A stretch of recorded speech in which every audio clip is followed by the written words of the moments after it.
Devoir de mémoire, ces héros auxquels nous devons tout. Ça, c'est ce que Samuel Eto'o a publié sur sa page il y a cela quelques jours. Sans doute, vous n'avez pas échappé à cette information, cette actualité au niveau du Cameroun avec les héros d'hier qui ont libéré le Cameroun et ont permis qu'on ait notre indépendance. Alors, il se pourrait, il y a une polémique là autour de Elimi Lobert sur un plateau de télé qui disait que Ernest Ouandjé était un grand bandit, je le dis comme ça, pas mot à mot, et ça a offusqué plus d'une personne, parmi lesquelles Samuel Eto'o, et qui a pris sur lui de déclarer ceci, réparer, commémorer, transmettre aux plus jeunes le legs des héros dont le sacrifice nous permet d'être le Cameroun, d'être une nation. Célébrons les héros d'ailleurs, célébrons d'abord les héros d'ici. Rudolph Douala Mangabel, Martin Paul Samba, Robert Umniobe, Ernest Ouandjé. Nous ne devons jamais oublier ce que nous leur devons. Samuel Eto'o. Oui, ça c'était donc sa réaction par rapport à cette sortie de Elimi Lobert sur ce plateau de télévision.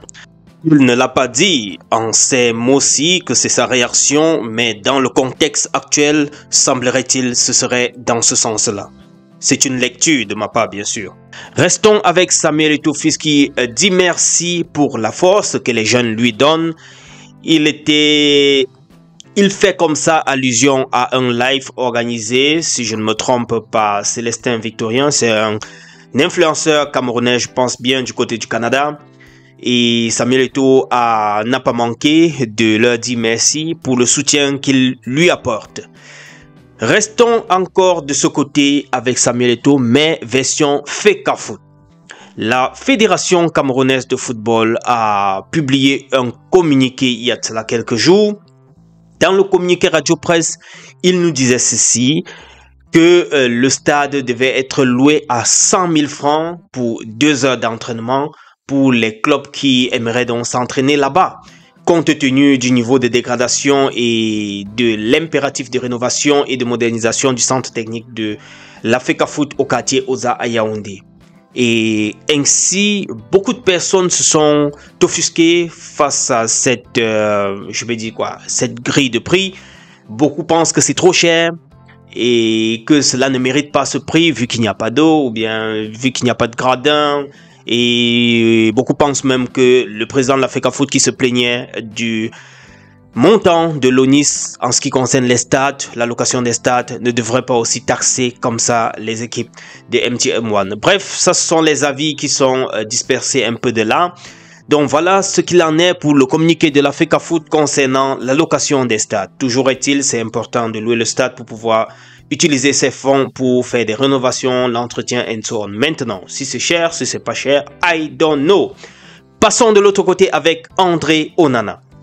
Oui, André Onana, il n'a fallu que quelques petites 4 minutes à Ipswich pour ouvrir le score face à André Onana hier. Ils ont ouvert le score et malheureusement, en fin de compte, Manchester United a pris le dessus et a gagné le match. Heureusement pour eux, puisqu'ils ont d'ailleurs terminé comme ça en infériorité avec la sortie sur le rouge de Patrick Dorgu à la 43e minute. Mais toujours est-il, les Reds ont réussi quand même à arracher ces 3 points-là et ils occupent actuellement la 14e place du championnat anglais. Pourtant, le sélectionneur a quand même mentionné qu'il est important et qu'on doit s'améliorer, pas seulement André Onana. On a beaucoup de problèmes, dit-il. Il a dit, si je vais citer mot à mot, on doit s'améliorer, pas seulement André Onana, on a beaucoup de problèmes. Si vous regardez, beaucoup de nos jeunes font des erreurs dans certains matchs. Je ne veux pointer du doigt personne, on doit progresser collectivement, a-t-il déclaré le sélectionneur de Manchester United après cette victoire-là. Une victoire difficile, oui, parce qu'ils ont d'abord eu encaissé, ils ont subi le match. Et avec cette sortie aussi de l'œuvre à la 43e minute, c'était pas évident. On va continuer ainsi avec cette autre actualité qui a fait bouger beaucoup de personnes dans les réseaux. C'est une affaire concernant Djomeni, le gardien de Victoria United et son président. Il serait accusé d'avoir vendu le match ou bien d'être impliqué dans les paris sportifs and so on. Et du coup, il y avait des rumeurs de séquestration au niveau de Limbe, il y avait des rumeurs de mésentente, il y avait des rumeurs d'enfermement. Bref, ça allait dans tous les sens. Mais semblerait-il, selon certaines indiscrétions, il y avait donc eu à la suite de cela une rupture de contrat à l'amiable, c'est-à-dire après une réunion tripartite avec l'ANFC, c'est-à-dire cette organisation proche de la FECAFOOT qui s'occupe des joueurs, avec Lucien Mettomont, ont réussi donc à trouver un point d'entente pour la rupture de contrat. Voilà, et comme je disais, tout ça a eu lieu avec la présence de Lucien Mettomont. C'est de par sa médiation que tout ceci s'est réalisé ici. Et aussi, il en est sorti que Ndjomeni, le gardien, ne jouera plus avec Victoria United. Et le club va lui verser ses émoluments et il ne sera plus dans la cage à partir du 1er mars contre Renard de Melon. Les facilitations aussi, n'est-ce pas, pour son départ vers l'Europe seront faites. Victoria s'engage à ne pas bloquer les procédures concernant le transfert du joueur qui serait, n'est-ce pas, déjà en cours.